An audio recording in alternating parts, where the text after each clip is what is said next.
मुबारक हो हुक्मरानों, मुबारक हो। इस देश को बर्बाद करने की पूरी तैयारी आप लोग कर चुके हो।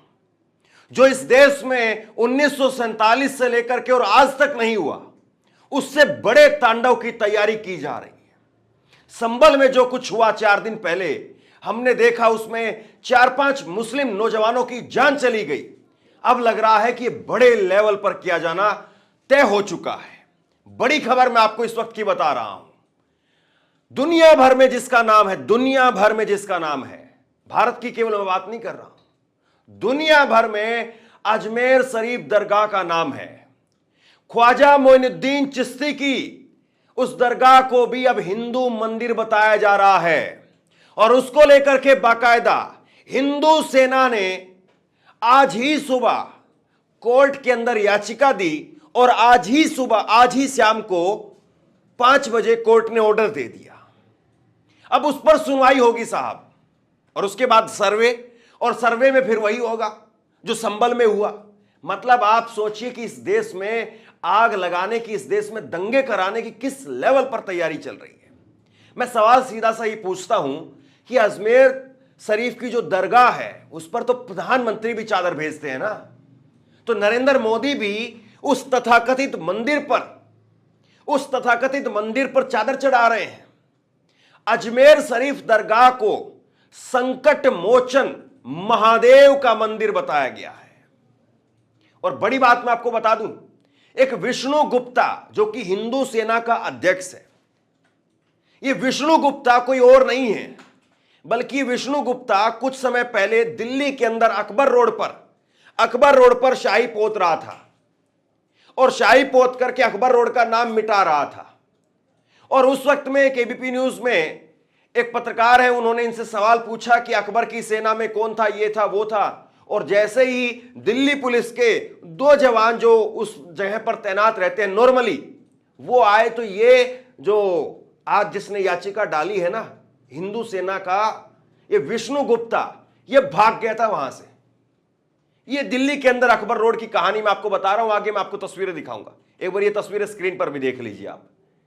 तो बताइए, जिन लोगों को 2-2 पुलिस वालों से डर लगता था, जो एक सिपाही को देख करके दुम दुबा करके भाग जाते थे, आज उनकी हिम्मत इतनी हो गई है कि आज ये विष्णु गुप्ता कह रहा है कि हमने 2 साल से रिसर्च की है, 2 साल से हमने रिसर्च की है और अब हमने ये पाया है कि यहां पर संकट मोचन महादेव जी का मंदिर था और इसलिए अब इसका सर्वे होना चाहिए।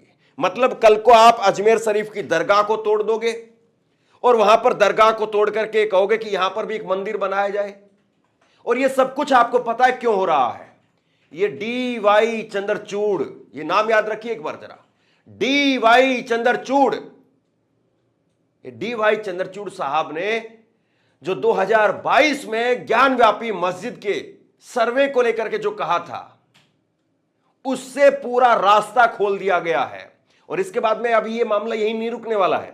इसके बाद में कुतुब मीनार, इसके बाद में ताजमहल, इसके बाद में दिल्ली की जामा मस्जिद, और इसके साथ साथ कोई 3000 बताता है, कोई 4000 बताता है, कोई 5000 बताता है, कोई 1 लाख बताता है।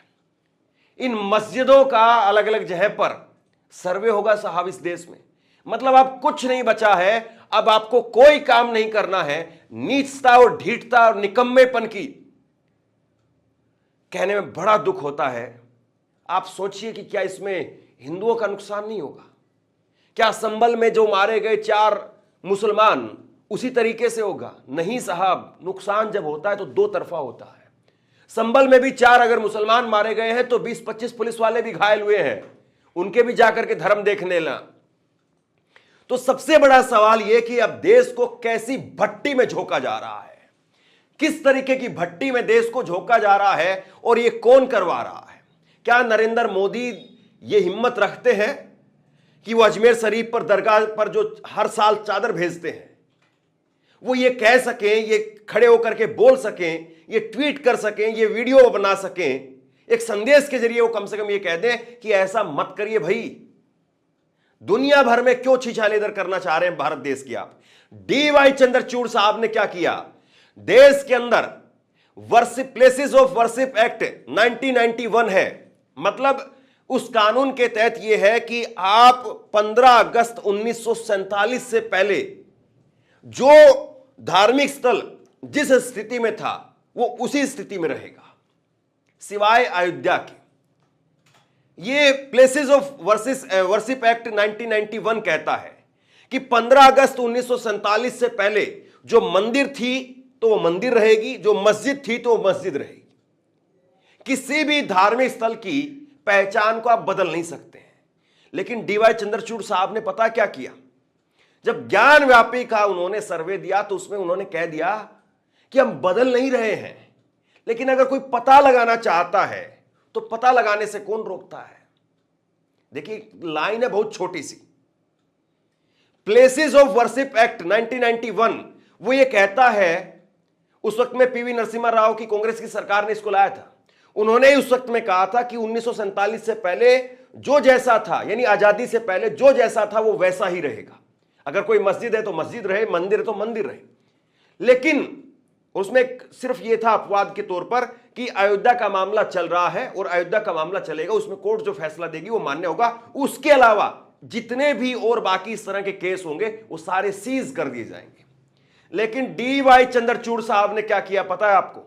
डीवाई चंद्रचूड़ साहब ने यह किया कि उस मामले में ज्ञानव्यापी के 2022 की एक पिटीशन उनके पास में आई थी